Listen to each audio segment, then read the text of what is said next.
And also to give us more perspective on this, we're being joined by Professor Scott Lucas, who is a professor of international politics at the Clinton Institute in the University College Dublin. He's joining us live from Birmingham in the United Kingdom. Professor, let me in fact begin by asking you this. What we've witnessed over the course of the last few days is that the United States appears to have changed its stance to a certain extent in the way it has been backing Israel. It is urging Tel Aviv to exercise more restraint, to ensure that the civilian casualties that are being witnessed in the Gaza Strip are not as bad as what is being witnessed. Do you think the Americans can actually prevail over Tel Aviv? I think you summarized it in that while the Americans have changed their rhetoric, talk is cheap in the context of actions. Actions which, after Hamas's killing of more than 1,200 people, most of them Israeli civilians and foreign nationals, has wound up killing now almost 19,000 people in Gaza since October 7th, the large majority of them civilians. If the United States was serious about curbing the Israeli air and ground attacks, they could have done one of two things, which you mentioned.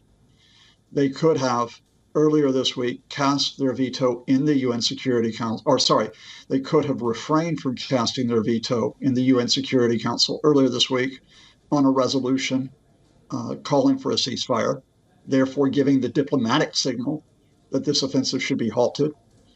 Or secondly, they could cut or restrict their military assistance to Israel. But far from doing that, American officials, I suspect American officials who are not happy with what is going on, leaked to the media last week that the United States since October the 7th has provided more than 15,000 bombs and more than 50,000 shells to Israel. More than 10,000 of those 15,000 bombs, as you mentioned, are unguided bombs. They're not precise. They don't target fighters. They kill civilians as well. Despite that coming out, Joe Biden last Friday, even as he said civilian casualties should be limited, asked Congress to authorize another 45,000 tank shells to Israel. Tank shells which would not be used to defend Israel, but in an offensive. So no, I'm sorry. Joe Biden, Jake Sullivan, Kamala Harris, you don't have leverage over Israel because you gave up your leverage over Israel. And no statements you make, no statements that Jake Sullivan matter publicly today if there is not a private challenge to the Israeli War Cabinet to stop this killing of civilians as well as of Hamas fighters. And if you don't stop this killing of civilians, we will call for a ceasefire and we will restrict the military shipments.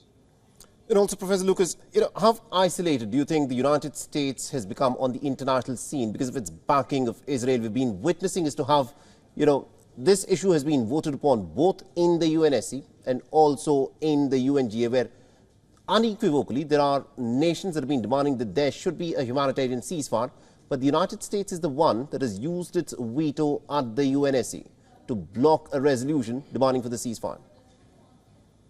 Well, I think, again, clearly you summarized it, and that is there have been a number of countries who have not yet called for a ceasefire.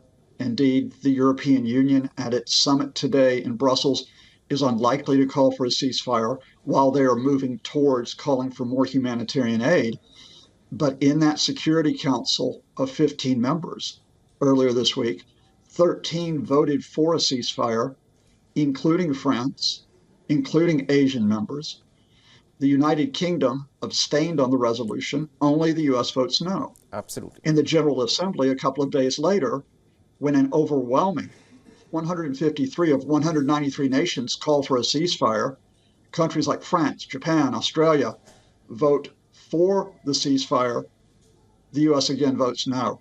So no, I mean, there is no moral as well as political high ground that the U.S. can claim right now when it is seen as enabling, not just standing aside from, but enabling the ongoing killing in Gaza.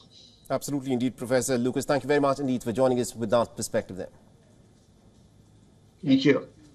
WION is now available in your country. Download the app now and get all the news on the move.